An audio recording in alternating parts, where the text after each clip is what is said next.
You know, I know as an adult and as a decent, nice person, I know as a person with manners and a sense of propriety that you're not supposed to comment on the way people look. In fact, I'll tell you a little story. For those of you who are listening here but never had a chance to hear my mother call this program or in other ways be involved in my life. She passed away in 2000. Early on in this program's history, I mean, like the first 6 months of the program in 1988, somehow we ended up discussing the most unattractive presidential daughters. Like a caller brought it up or something, and I engaged. I accepted the premise and began talking about it, and I offered a name. That would be, it doesn't matter who I said. So I finished the program and went home, and I called my mother every day. So I called her, and she just read me the riot act. She said, son, you can't do that. You just can't make fun of the way people look. They can't help it. You're never going to last. You're never going to go anywhere if that's the way.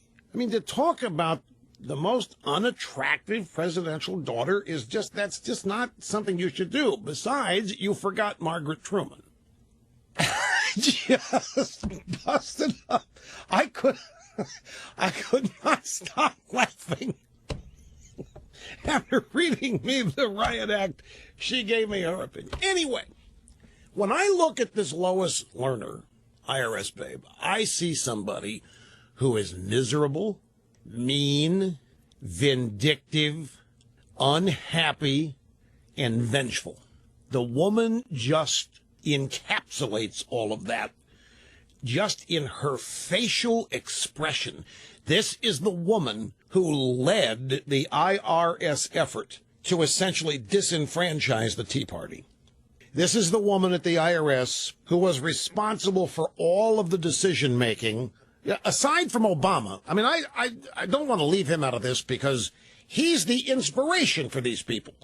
He's the guy all of these people, the lowest learners of the administration, are trying to impress. Obama is the guy they are all trying to please. They are in these positions because Obama or his people put them there because they're not going to need a memo of instructions. They're already going to know what to do. Obama doesn't need to send his people at the IRS an instructional memo, i.e. a smoking gun memo, on giving the Tea Party a tough time. They already are inclined to do it on their own. It's who they are. That's why they're there. And I say that because, again, when this happened, there were people who said, I wonder how does Obama know? Does Obama know? Obama is the guy who inspires this. This is the woman who saw to it that all of these applications from the Tea Party for tax-exempt status were delayed or denied.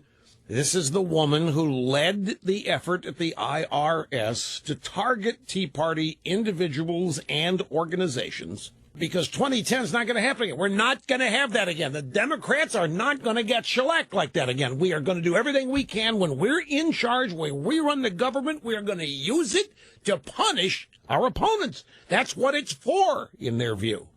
The government is a weapon. The government is an anvil. We conservatives do not look at it that way, of course. And that's why this is so reprehensible. Now, it is said, ladies and gentlemen, the American people en masse abhor this kind of behavior by the IRS. I beg to disagree. I think most Americans are themselves petrified of the IRS, and it is my opinion that most people think this is standard operating procedure at the IRS. I mean, even people who've not been audited and who have not encountered the IRS still have this belief. I mean, they're scared of it. And that's by design. The IRS is the most successful collection agency in the world. And they use fear and intimidation to succeed. Now, a lot of this is traced back to Richard Nixon. Richard Nixon is falsely accused of using the IRS and sicking the IRS on his enemies. Nixon never did it. He thought about it, and he may in fact have wanted to, but he never did it. It never happened under Nixon. It did happen under Obama, and it continues to happen because 2010 is not going to happen again.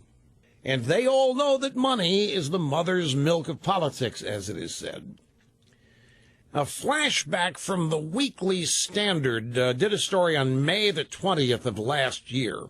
IRS's Lois Lerner had a history of harassment, inappropriate religious inquiries at the FEC. I know who this woman is just by looking at her. I know who this woman is just by looking at her, listening to her speak, look at the facial expression she makes when speaking, and by virtue of what she did. I know what she hates. She hates social conservatives. She despises them. Probably rooted in abortion, but it's bigger. It's rooted in conservatism, right-wingers, but it's the social side that she just know this without knowing her. You can see it if you know how to look, and I do. I'm highly trained at this. Well, not so much highly trained at this. This is just intelligence guided by experience. So she was brought back to Darrell Issa's committee today, the House Oversight Government Reform Committee, looking into the IRS targeting of Tea Party groups. She was brought back after claiming the Fifth Amendment in her first appearance. However, there was a problem, because she delivered an opening statement in her first appearance. And that, said many legal scholars, constituted abandoning her Fifth Amendment pledges. She couldn't make an opening statement and then deny or decline to answer questions, because she had already thrown away the Fifth Amendment reservation. That didn't go anywhere for the usual reasons we talk about here. There just isn't a whole lot of energy and desire devoted to seeking reciprocity or by the Republicans on these people. There isn't any real desire to hold these people accountable. The purpose of these hearings is for people to see that the Republicans are getting mad and doing something about it, or trying to. But at the end of the day, nothing's changed. Nothing's happened. She took the Fifth Amendment again today. And before she showed up today, she put the word out that she feared for her life if she were made to testify again. Oh, yeah. Oh, yeah, those Looney Tunes Second Amendment right-wingers threatened her life if she had to show up and appear in public as a sitting duck, as a witness before Issa's committee. So she shows up today, she takes the Fifth on every question, and Issa said, okay, we're done here. And she's gone, and she's free and clear, and not a thing is going to happen to her.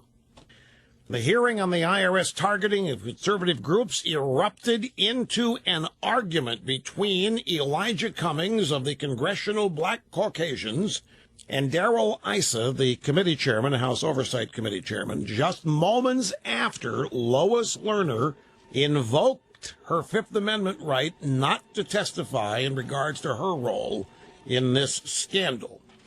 Now, the headline here, this is a CBS Washington story.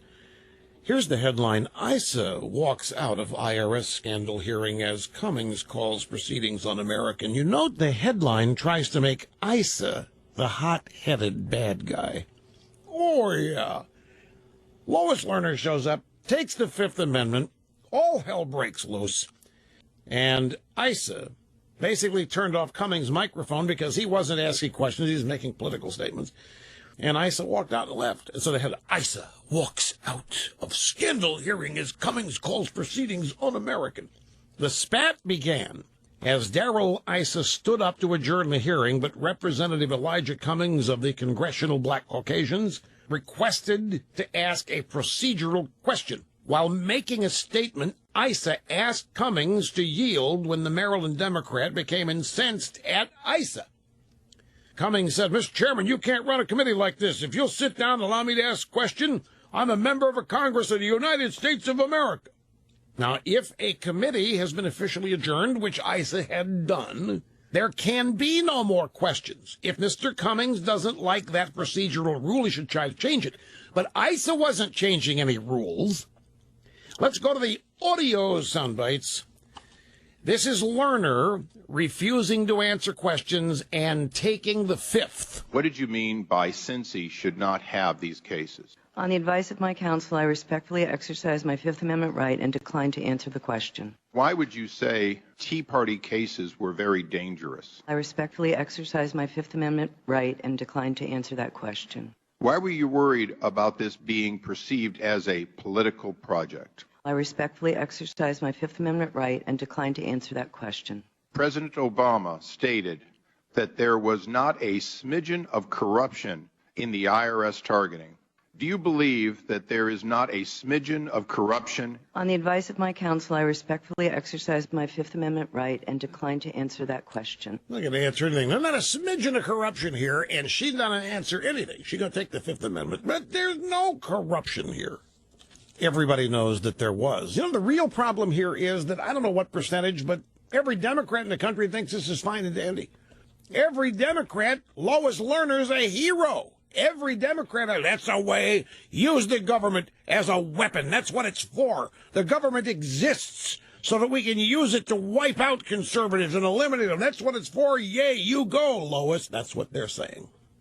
And this is when Elijah Cummings tried to get his spin in there, and ISA adjourned the committee, and then Cummings started screaming. I am a member of the Congress of the United States of America. I am tired of this. Well, we have members over here, each who represent 700,000 people. You cannot just have a one-sided investigation. There is absolutely something wrong with that, and it is absolutely un-American. Hear, hear. We had a hearing. It was adjourned. I gave you an opportunity to ask a question. You have no question. I do have a question. I gave you an opportunity to speak. Chairman, what are you hiding? He's taking the fifth, Elijah.